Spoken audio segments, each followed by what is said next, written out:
오늘 단상에서 기자분들 질문에 이제 답변 드릴 분은 앞서 발표를 해주신 유영상 MNO 사업부장님 외에도 다른 분들이 또 오셨고요. 그리고 이 플로어에도 실무 또 임원분들이 계시니까 그렇게 적절히 답변을 드리도록 하겠습니다.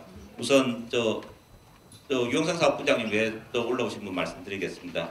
강종렬 ICT 인프라 센터장이십니다. 윤원영 미디어 사업부장 자리하셨습니다.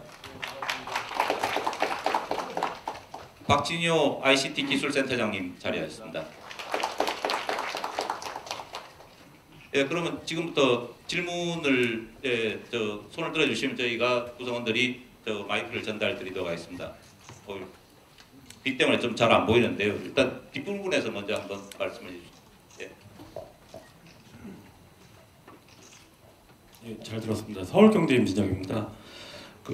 각 사별로 좀 요새 AR, VR 콘텐츠들을 많이 경쟁적으로 내놓고 있는데 SKT는 좀 구체적으로 언제까지 몇 편 정도의 이런 콘텐츠를 앞으로 만들겠다 이런 계획하고요. 또 아이돌이나 야구나 다 비슷하잖아요. 근데 좀 SKT만의 좀 독점적인 좀 특별한 콘텐츠는 어떤 게 있을지. 하나 더 한다면 아까 잠깐 AR 해리포터 이야기 나왔는데 그게 포켓몬고처럼 대중적으로 누구나 할 수 있는 게임인 건지 어떤 건지 좀 자세하게 설명 부탁드립니다.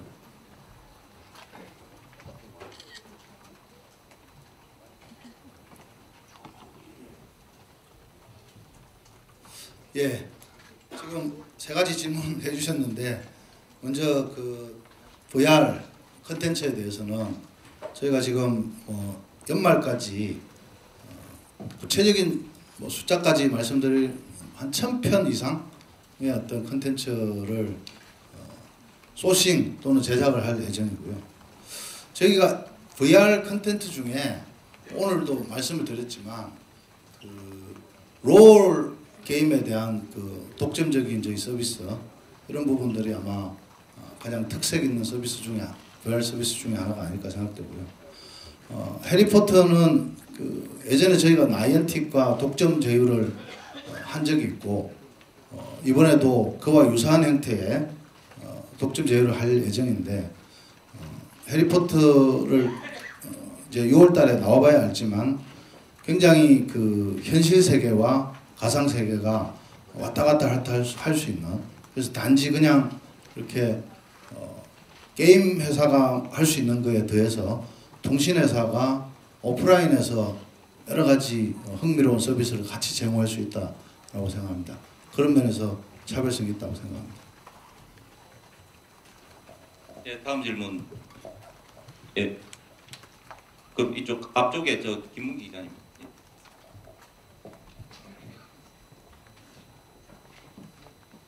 되는 건가요? 아이니스 입사 김문기 기자입니다. 일단은 K무 경쟁사가 지연 속도를 좀 강조를 많이 했어요. 그래서 좀 저희 SKT를 좀 타겟을 해서 좀 설명을 했었는데 SKT도 최고 속도뿐만 아니라 초지연 관련돼서도 지금 5G랑 LTE를 같이 묶으면은 LTE의 지연 속도를 따라간다 이런 얘기도 있어가지고 좀 기술적으로 좀 자세하게 설명을 좀 부탁드리고요. 그다음에 이게 요금제가 무제한이기는 한데 1일 사용량의 제한이 있을 거라는 생각이 좀 드는데 혹시 1일 사용 제한이 있는지 궁금하고요.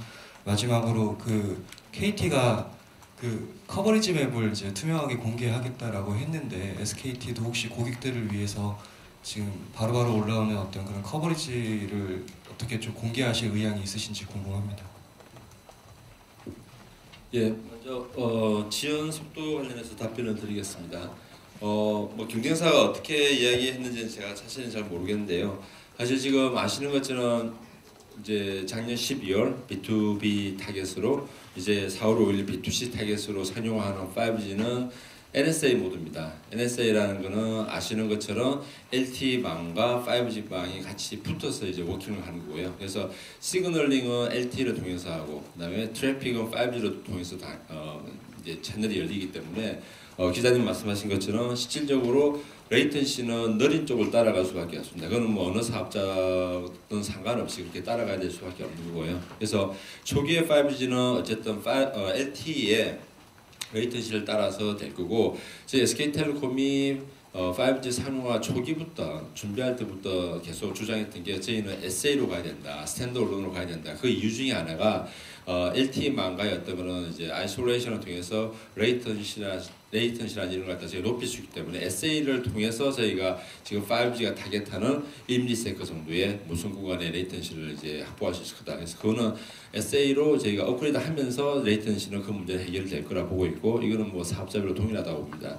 다만 앞에서 이제 우리 에미노 사업부장께서 PT 할 때 나왔던 것처럼 사실 고객이 느끼는 레이턴시라는 거는 엔드 투 엔드입니다. 엔드 투 엔드의 레이턴시인데 야구 경우로 제가 말씀드렸는데 저렇게 야구의 어떤 거는 컨텐츠를 실시간으로 이제 앱을 통해서 볼 때 뭐 네이버라든지 우리 옥수수라든지 아니면 다른 타사의 OTT의 어떤 거는 서비스를 보시면 레이턴시가 상당히 많이 다른 걸 보실 것입니다. 그 중에 가장 중요한 게 컨텐츠를 보내는 그 프로토콜이 아주 중요한데 지금 대부분의 어떤 모바일에서 사용되는 거는 HLS라는 프로토콜을 쓰고 있는데 그게 한 15초 정도의 딜레이를 먹습니다. 하지만 저희가 사용하는 MMT 그러니까 MMT라는 그 프로토콜은 거의 1초 정도의 그 어떤 그런 딜레이 언더이기 때문에 실질적으로 고객이 느끼는 어떤 서비스의 딜레이는 저희 SK텔레콤의 망을 이용해서 경험하시는 고객분들이 훨씬 더 레이턴시를 적게 느낄 거라 그렇게 말씀을 드리겠습니다.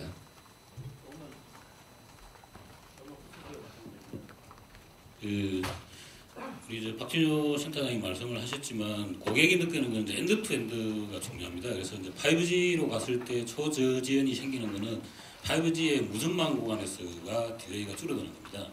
그거의 효과는 이제 그 라운드 트리거로 재봐도 예를 들어서 이제 버전 따라 NSN이 SN에 따라 좀 틀린데 그렇게 하더라도 10에서 한 20ms 정도가 줄어듭니다. LTE보다는. 근데 이제 박진효 센터장이 설명했지만 실제 고객이 체감하는 거는 단말에서 내가 뭔가 액션을 했을 때 저 윗단에 있는 혹은 바깥에 있는 내지는 클라우드에 갖다 놓더라도 엣지 클라우드에 갖다 놓더라도 거기까지 가서 거기에 있는 서버에서 어떤 데이터가 프로세싱이 돼서 단말로 내려와서 뭔가 프로세싱 거친 다음에 내 눈에 보이는 여기까지의 전체 딜레이를 느낍니다.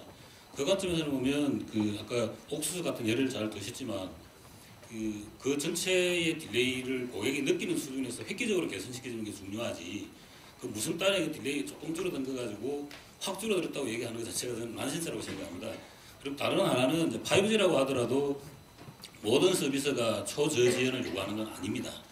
그래서 이제 초저지연을 요구하는 경우는 이제 5G 그 원리 모드로 동작하게 당연히 만들 수 있는 거고요.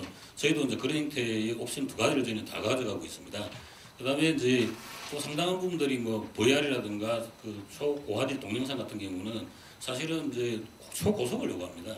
그런 경우에는 이제 지금 3.5기가 가지고 이제 5G 원리로만 쓰면은 피크가 봐야 1.5기가 bps인데 아까 우리 유영상 사부장이 빗댔지만 저희가 이제 LTE랑 같이 묶으면 저희 같은 경우는 최대의 속도를 저희가 2.7기가까지 제공해 줄 수 있기 때문에 당연히 그런 초고속으로 요구하는 경우는 LTE와 5G를 묶어서 제공하는 게 당연히 맞습니다.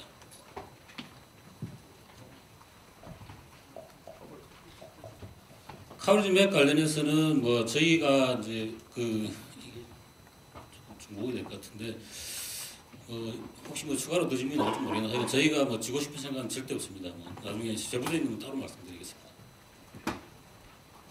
맵을 공개할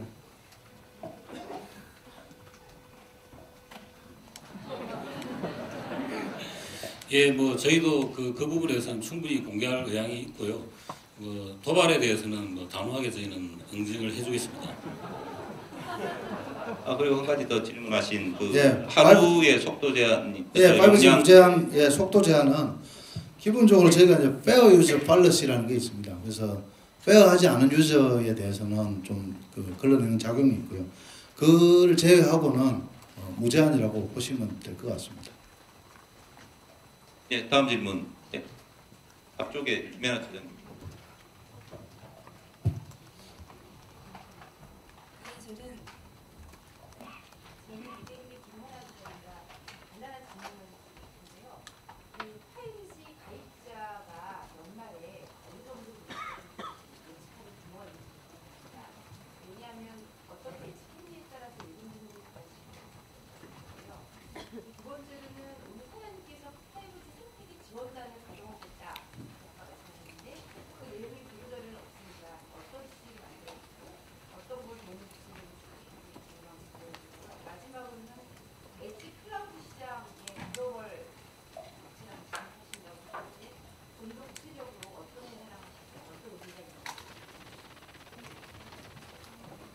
이거 제가 다 답을 드려야 될 것 같은데요. 그 가입자 5G 가입자를 뭐 예측하기는 쉽지는 않습니다. 근데 전체 중에 10%가 될지 15%가 될지 이런 여러 가지 뭐 다양한 예측 기법이 있을 수 있는데 저희는 저희 가입자 기준으로 최소 100만 정도를 목표로 하고 있다고 말씀드릴 수 있겠습니다. 오늘 CEO께서 발표하신 5G 생태계 지원단은 사실 과거부터 저희가 3G, 4G, 5G 오면서 항상 네트워크가 진화하면 새로운 어떤 BM, 새로운 기술의 어떤 기회들이 생깁니다. 그런 기회들이 생기는데 그런 기회들에 우리나라에 있는 벤처 기업들과 또 많은 중소기업들이 사실은 어떤 그 기회를 대기업과 통신회사와 같이 해서 만들 수 있는 좋은 찬스인데 그것을 좀 제대로 만들지 못했다라는 반성에서 시작돼 가지고요.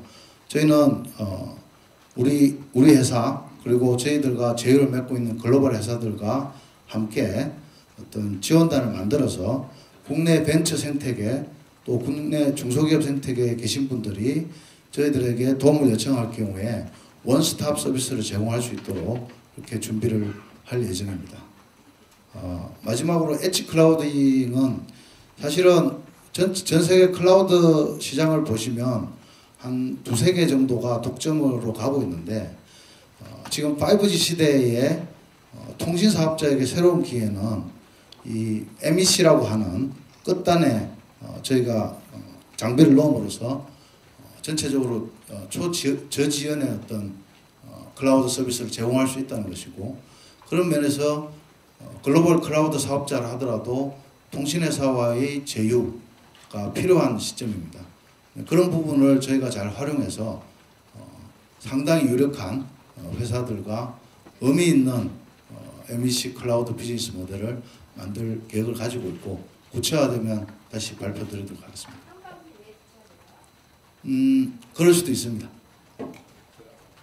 예, 다음 질문. 하나만 제가 예.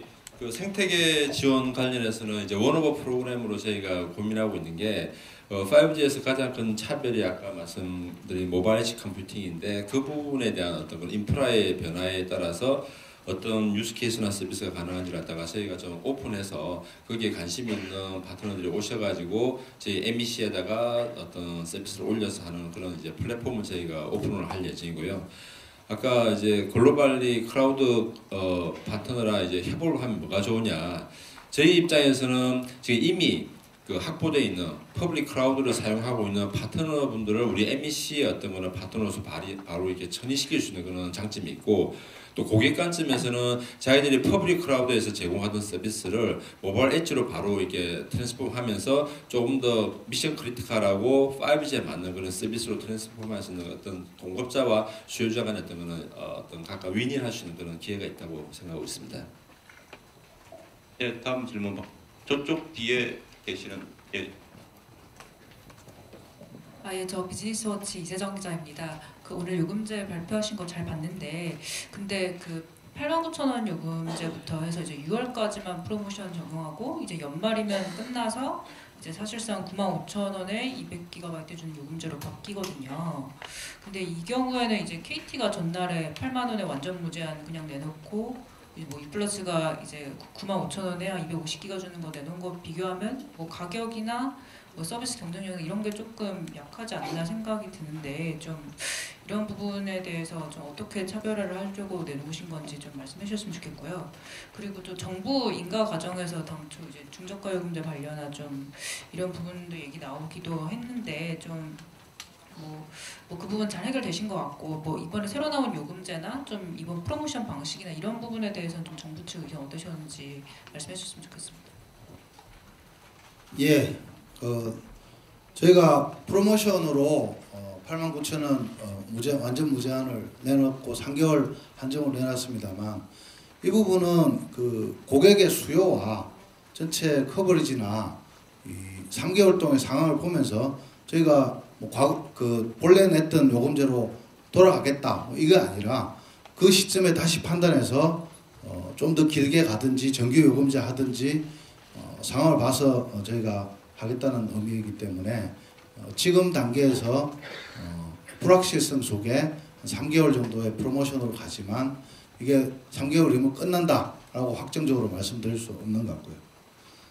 정부 인가 부분은 중저가 요금제에 대한 그 니즈를 반영해서 저희가 냈고 장기적으로도 그 5G의 어떤 커버리지 확대와 성숙도 이런 부분을 봐가면서 추가적인 요금에 대한 발표할 생각도 있고요.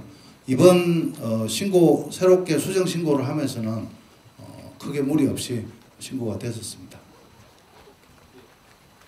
다음 질문. 예, 이쪽에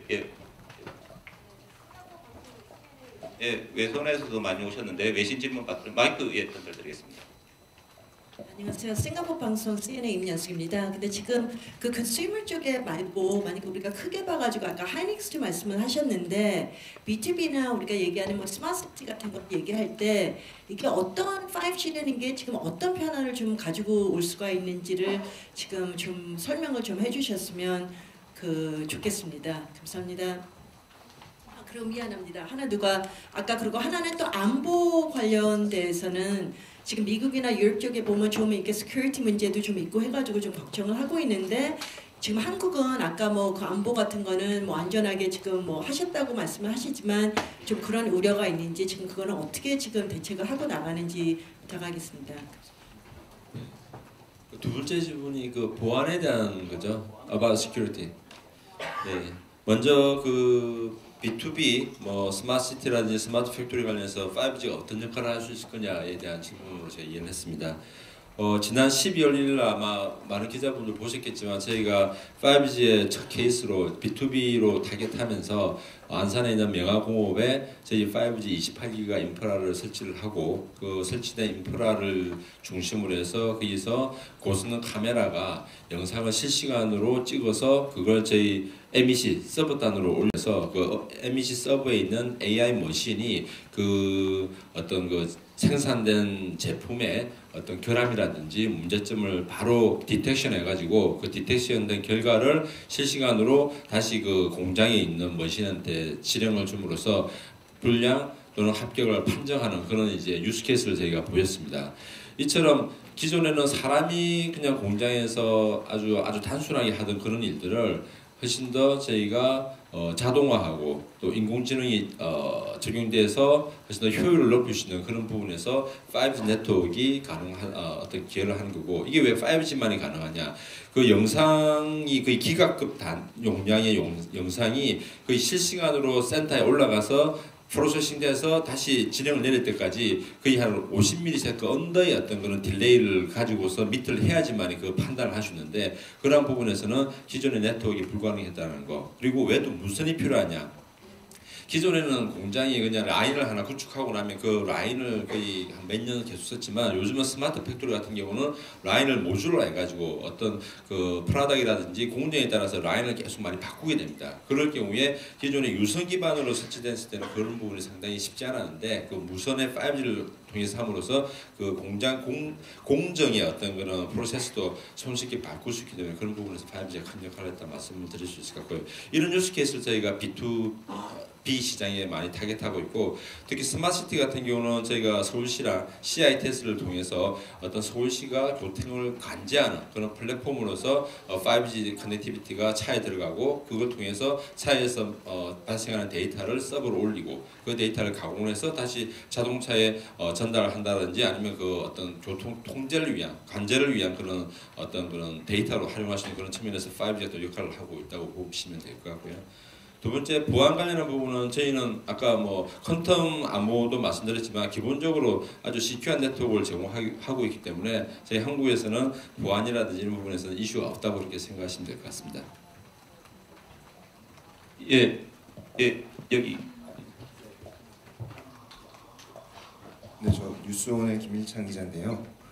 5G 시대에 이제 미디어 사업이 중요한데 향후 구체적 추진 방향 하나는요. 지금 갤럭시 S10 5G 예약 판매 진행하고 또 갤럭시 S10 LTE 모델도 지금 뭐 전환 프로그램 한 걸로 알고 있는데 뭐 예상보다 뭐 수치는 밝히기 어려우시겠지만 예상보다 뭐 기대 이상이다 뭐 아니면 뭐 그런 반응이나 조금 알려주시면 좋겠고요. 그리고 지금 SK텔레콤 입장에서는 요금제 관련해 가지고 인가제가 참 뭐 요금 내기가 좀 어려운 부분이 있는데 지금 뭐 국회에도 법안이 발의된 상황이고 이걸로 어떻게 좀 풀어나갈 생각이신지 궁금합니다. 예, 그 아마 이 5G의 어떤 그 초고속, 그 초저지연, 그다음에 대용량 전송이라는 이런 특성들의 가장 활용도가 높은 영역이 미디어인 것 같습니다. 그래서 저희들이 이제 5 시대에는 그동안 이제 그 고객들이 미디어를 소비하는 데 있어서 퀄리티라든지 용량 이런 부분에 있어서 어떤 제약들이 있었는데 이제 그런 것들이 해소되면서 굉장히 폭발적으로 좀 늘어날 것 같습니다. 그래서 이런 5 시대에 있어서 그 미디어의 어떤 전략방은 저는 한 3가지 정도로 이렇게 좀 생각을 좀 하고 있습니다. 첫 번째는 이 오리지널 컨텐츠 중심으로 해서 이 컨텐츠에 있어서의 압도적인 어떤 우리 경쟁 우위를 좀 확보를 해야 되겠다. 어차피 미디어 어떤 소비가 폭발적으로 증가하는 상태에서는 그 부분에 있어서의 어떤 압도적인 경쟁 우위 이런 부분들을 좀 갖는 게 굉장히 좀 중요하겠다고 보고요. 또 하나는 그 AR이라든지 그 VR 이런 부분들을 활용해서 고객의 라이프 스타일에 맞는 이런 실감형 영상 미디어 이런 쪽이 굉장히 많이 고객들한테 소구를 할 걸로 보입니다. 그 저희들이 이제 현재 스포츠 프로야구 롤 그다음에 아이돌 관련되는 뭐 공연이라든지 뮤직 그리고 그 여행 관련되는 체험 그다음에 집에서 뭐 쉽게 따라할 수 있는 이 피트니스 관련되는 그다음에 골프 연습 이런 부분들로 준비를 했는데 지금 막 시작한 단계입니다. 그래서 아마 이 5G 관련되는 SK텔레콤의 기술이 접목이 된다라고 하면은 앞으로 이런 부분에 있어서는 굉장히 가능성은 저는 높다고 봅니다. 지금 뭐 아직 걸음마 단계인데 굉장히 그 급속히 증가할 걸로 이렇게 보여집니다. 그래서 전체적으로 이 5G 시대에 있어서 미디어 관련해서는 그동안 이제 공급자가 일방적으로 제공하던 이런 어떤 영상들을 시청하는 것에 있어서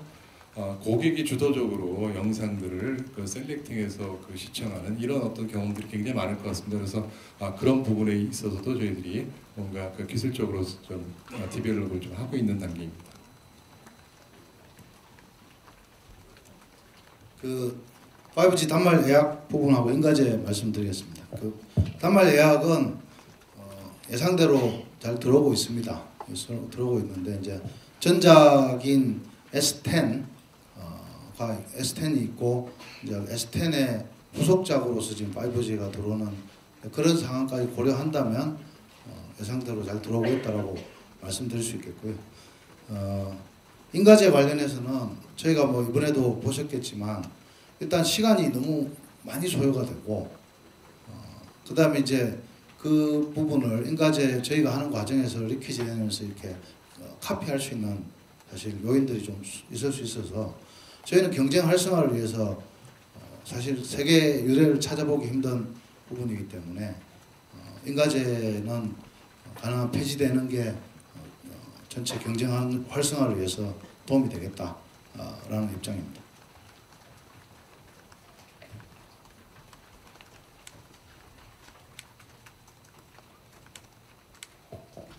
예, 그럼 다음 질문 받도록 하겠습니다. 예. 예, 저 국제신문 정옥재 기자인데요. 저 헤비 유저 아닌 사람들, 그 폰을 업무용으로 주로 사용하는 사람들에 관해서 소비자 관점에서 좀 여쭤보면 보통 업무용으로 사용하는 사람들은 미디어를 밖에서 잘 안 쓰거든요. 그러면 미디어를 그걸 쓰면 배터리가 다 나가 한 두세 시간 쓰면 못 쓰잖아요. 그러면 보통 즐기기 위해서는 집에서 SK 브로드밴드 타고 들어와서 와이파이로 한다든지 아니면 또 몰래 직장에서 프로야구를 본다든지 할 때는 와이파이로 볼 거잖아요. 그러면 그때 5G 단말기로 그 볼 수 있는 그 5G를 경험할 수 있는 서비스가 지금 나와 있는지 아니면 가능한지 언제쯤 나오는지. 그다음 두 번째는 그 단말기 있잖아요. 조그만 단말기로 이런 걸로 받아서 멀티패드로 이렇게 전달할 수 있는 그 와이파이 기능 할 수 있는 게 이런 상품들이 나오는지 하고 그다음에 뭐 이 정도로 하겠습니다. 예. 지금 옥수수에 아마 옥수수 들어가 보시면은 이제 5GX 반이 세 개 카테고리로 해서 지금 이미 론칭이 돼 있습니다. 근데 그거를 5G 망을 이용해서도 이제 시청을 하실 수가 있고요. 댁내에서 와이파이로도 시청을 좀 하실 수가 있습니다. 그래서 실제로 아마 고객의 경험은 무선이나 아니면 댁내 와이파이나 크게 다르지 않을 걸로 이렇게 생각합니다. 그 이제 두 번째 질문하신 부분은 어쨌든 지금 별도의 그 5G 기반의 동굴이 이제 나올 거냐 말씀하신 건데 저희가 지금 아마 그 처음에 그 10월 1일 날 상용할 때 3.5기가 기반으로 데이터 단말을 만들었고요. 그 단말기는 기본적으로 이제 와이파이를 가지고서 이제 서비스를 하는 형태이기 때문에 그걸 1차적으로 출시했고요. 근데 이게 실질적으로 그냥 스마트폰에 테더링 기능이 있다 보니까 그는 이제 별도의 데이터 단말의 수요가 얼마나 있는지는 봐서 저희가 마케팅적으로 봐서 필요하면 그 뭐 라인업을 저희가 계속 늘릴 예정입니다. 그리고 하나 제가 답변 드린 거 중에 커렉션 드리면 아까 B2B 팩토리, 그러니까 스마트 팩토리 명암호흡 같은 경우는 작년 12월 달에 할 때는 3.5기가로 했고요. 저희가 향후 28기가로 업그레이드 할 예정입니다. 예, 감사합니다. 지금 저희가 준비된 시간 조금 이제 다 됐고요. 그리고 다른 일정들이 또 있으시니까 질문들은 많으신데 한 2분 정도 더 받고 이렇게 마감을 할까 합니다. 예, 앞쪽에 예, 강창. 네, 뉴스원 강은성입니다. 그 아까 박정우 사장님이 연말까지 7만 개 하시겠다고 했는데 그러면은 그게 커버리지로 수준으로 봤을 때는 인구 대비 몇 %인지 그것 좀 알려주시고요. 그리고 그 얼마 전에 에릭슨이 SK텔레콤하고 SA 관련 이제 구축 협약, 기술 협약도 맺었다고 했었는데 향후 28기가랑 SA는 또 어떻게 되는지 좀 중장기적인 로드맵도 좀 알려주세요.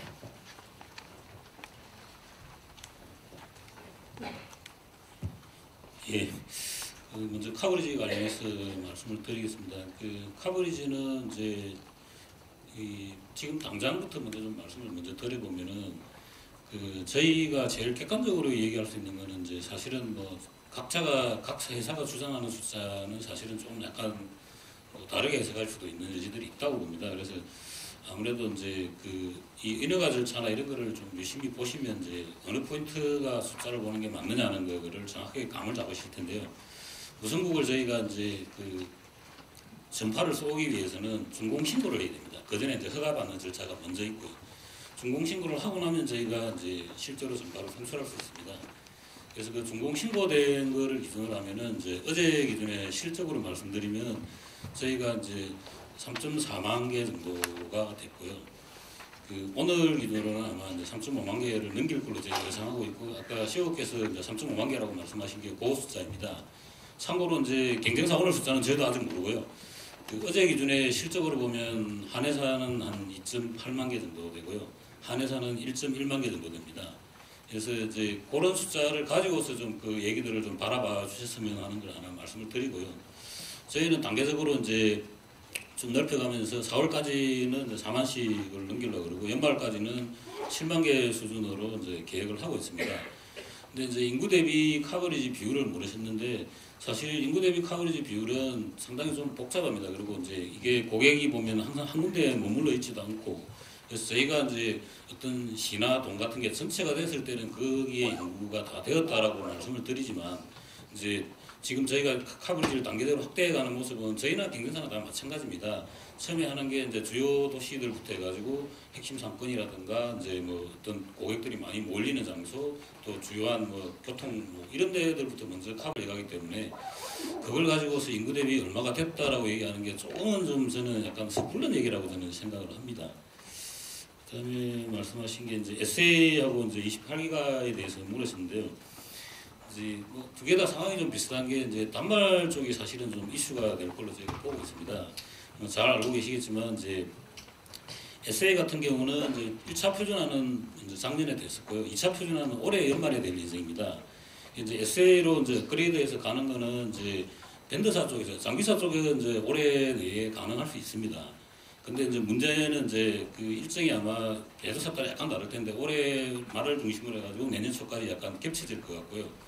문제는 이제 단말 쪽입니다. 단말 쪽이 언제 될 거냐 하는 건데 그 부분은 이제 그 28기가도 말씀드리겠지만 상당히 변수가 좀 많습니다. 그래서 저희가 이제 그 상용화 시기는 저희가 시스템적으로는 준비를 해가겠지만 상용화 부분은 그런 단말의 그 준비도나 이런 것들 완성도를 보면서 저희가 봐야 될 거라고 좀 조심스럽게 말씀드립니다.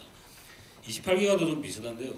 28기가는 이제 저희가 통상적으로 지금까지 하고 있던 이제 LTE는 보면 2.6개까지 쓰고 있었고 3.5기가는 거의 약간 올라간 정도입니다. 물론 TD라는 게 좀 다르긴 하지만. 근데 이제 28기가는 뭐 많이 들으셨지만 밀리미터 웨이브라고 해서 이건 전파 특성이 굉장히 다릅니다. 그래서 이제 이거에 대해서는 저희도 사실은 준비를 좀 더 해야 되는 거가 많고요. 시스템적으로는 1차적으로 나와 있습니다. 그걸 가지고 아까 우리 박진우 센터장이 얘기한 것처럼 B2B 측면에서 이제 모뎀을 가지고 하는 것들은 이제 저희가 이미 쓰고 있는데 문제는 이제 B2C용으로 쓸 스마트폰입니다. 이 부분은 이제 그게 지원되는 이제 칩셋은 이미 이제 작년에 다 나와 있습니다. 퀄컴도 나와 있고 삼성도 나와 있습니다만 문제는 그걸 사용한 단말이 언제 될 거냐라는 게 사실은 제일 키입니다. 저희가 볼 때는 빠르면 올해 안에 될 수도 있고 아니면 내년으로 넘어갈 수도 있다고 봅니다. 지금 단말 제조업체가 참고로 그 부분에 대해서는 로드맵을 아직 픽스해서 발표하지 않았습니다. 그래서 그렇게 말씀드립니다.